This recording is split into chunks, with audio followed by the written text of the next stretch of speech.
Hello, friends. Welcome to day 9 of my UK metal detecting adventure with my XP Deus 2. The day started slow, but by the end of the day, found some very interesting artifacts. So let's just call day 9 Artifact Day. That's really what it was, including my very first artifact from the Viking period and some very interesting artifacts as well from later periods, including an awesome bronze artifact from the Georgian period, 17th or 18th century. So sit back and relax, enjoy this episode, and before we get started, please take a minute to give me a thumbs up if you like this video. Better yet, subscribe. Watching those subscriber numbers go up, and I really appreciate each and every one of you. So thanks for joining me on this journey. Have fun. We'll review the objects at the end, but for now, let's head out into the field. Hey, welcome to day 9 of metal detecting in Norwich in the UK. It's a gorgeous day, blue skies. We've got a stubble field. We've got a massive field, moderate stubble, 4 to 6 inches. I have not dug anything particularly interesting today yet. It's coming up to 12 o'clock, but I know that some of my friends here have dug up hammered, a Roman, a few brooch fragments and things like that. So we're just getting started, really. We got a late start this morning, but we're here, we're on the field, we're looking for artifacts and coins. Stick with us and let's see what we can find on day 9. Well, we got our best signal of the morning. It has been a slow morning so far, but it appears to be a coin. It was down deep and the signal was very faint, hardly detectable, but there was no iron around it, so I dug it and it was down about 8 inches. It looks like it could be a coin and it could be hammered. So let's take a look. Here we have it here, and let's hope it's not a button because I've had too many buttons. It is a button. Every time I live dig, I get a button. It's the curse of the buttons. Well, on to the next. Well, it's about 1 o'clock on day 9. It's been a long morning for me, really not finding much of anything yet. And about 20 minutes ago, one of the guys found a beautiful Celtic gold stater. It's the 3rd one on the trip so far, and it's the 2nd one for him. He's been coming on these trips for 22 years, and he's found 2 Celtic gold staters in commemoration of his 22nd year. I'm really not far from where he found the Celtic gold stater, and I just had a great signal, a little higher than what you would expect for gold. So I went in and dug, I pulled it out, and it's right here. Let's take a look together. So here's the hole, down only about 4 or 5 inches, and here's what I got. This is actually, looks like it's, you see a hand holding a torch, an arm coming out here. It's a very interesting thing. I've never seen anything quite like it before. It almost looked like part of a Roman statue, but I think this could be Romano-Celtic, and it could have been a votive type of object. Very interesting artifact. I'm sure Steve will have some things to say about it, but a really great find. Well, we got one of our more exciting signals of the day. Maybe too loud, but it's coming up as an 88, 92, 94. This is a loud signal, which is unusual for this field. I'm not seeing targets like this. So let's see what we have here. Could be a big old piece of iron. Had plenty of that this morning. And I think that's what we're going to have over here. It's a big old piece of iron. There it is. It is a big old piece of iron. So down around 7-8 inches, had a great signal. Thought it was a coin. Turns out it's not. It's a button. It's a brass button, and it's got some interesting inscriptions. There's a crown at the top. You can start to see an X pattern, which are 2 crossed guns in the middle. Below is the word Suffolk and the date 1915, and 3 letters VTC across the middle. There's nothing on the back. The VTC stands for Volunteer Training Corps. This is a World War I button, and it was used by a regiment that formed on the homeland by volunteers who were too old or excluded for other reasons from fighting in World War I. Decent signal down around 6 or 7 inches. Turns out it's a coin. Not a lot of detail, but enough to see it's a farthing from the 1600s. Well, day 9 is in the books, and let's take a look at the board. We've got a few fragments, a fragment of crotal bell, a button, a few other bits and bobs, fragments of some buckles. Got a usual buttons assortment here, though a little lighter than we've been getting.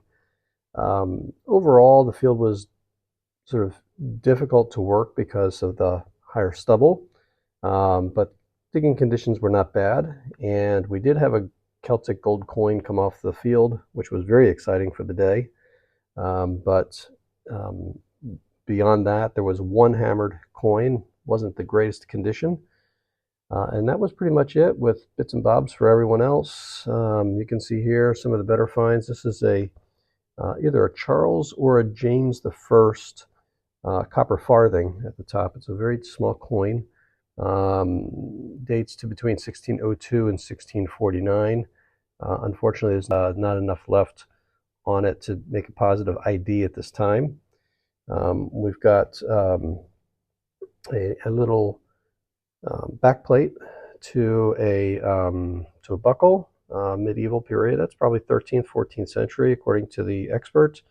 And then we have a very nice 16th century buckle here with the fanciness on the buckle plate. Well, I have to pause right here because now you're about to see the 3 best finds of the day. Take a look. The 3 best finds of the day are starting with this first one with the arm holding what looks like a torch of some sort.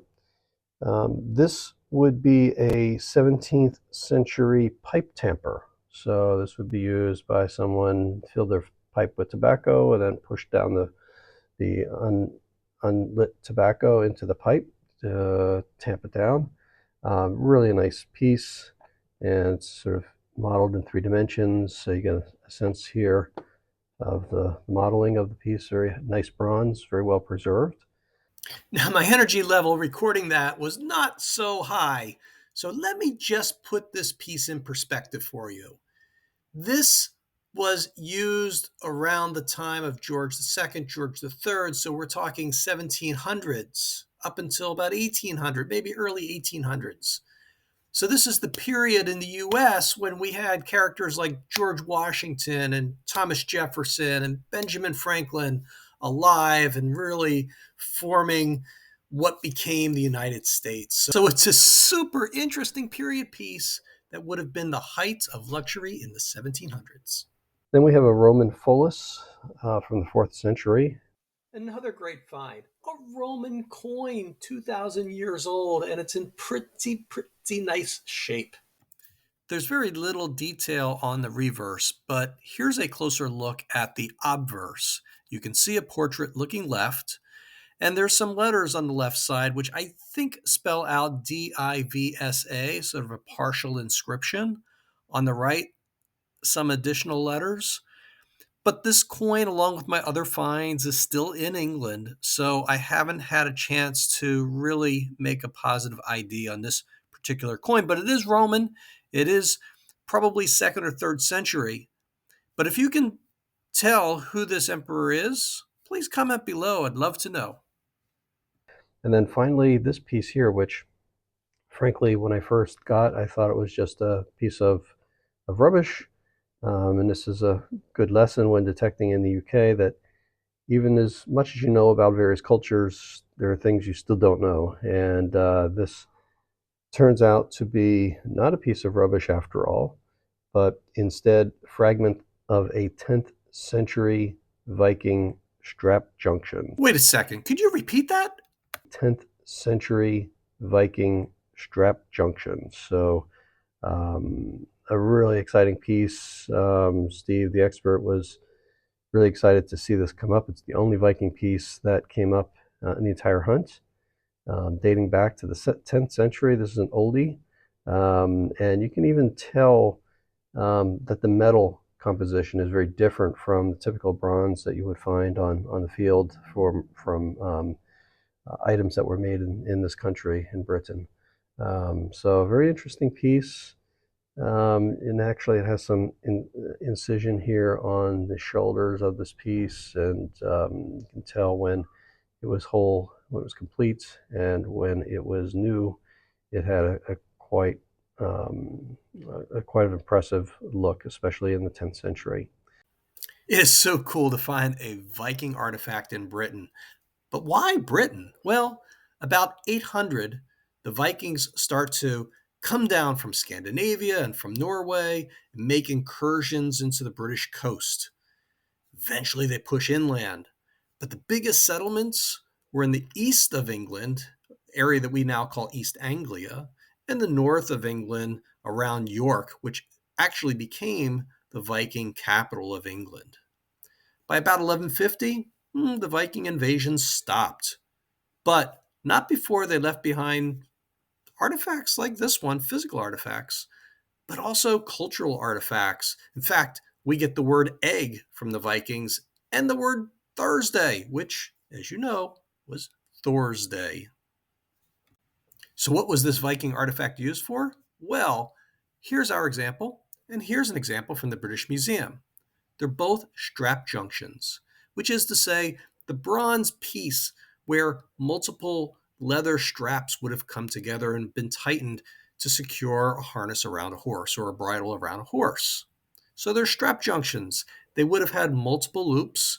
Unfortunately, our example is fragmentary, but you get the idea of what it was. And the fact that it goes back to the 10th century is really, really cool.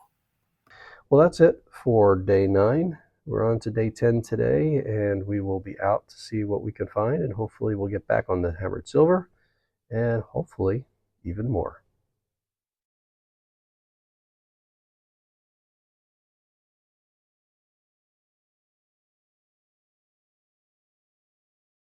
I hope you've enjoyed day 9, but now we're down to our final 3 days. I may try to combine these final 3 days into a super episode. We'll see. I'll take a look at the footage and decide. But before I leave you, just wanted to say that after 9 days with the same group of people, you develop a camaraderie, and it was certainly the case here. So this night, day 9, we actually went out for a special treat. Instead of eating at the hotel per usual, we went to a fish and chips shop recommended by Steve and Haley, who joined us for the evening. And we had a great night out, sitting outside, enjoying our fish and chips. It was a warm night, and capped it off with just a little bit of a sweet treat at the end. So here's a quick pic.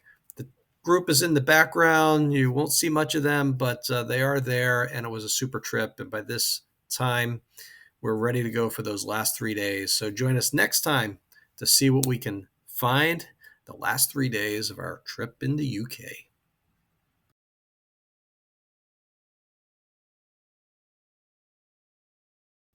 And with that, happy detecting.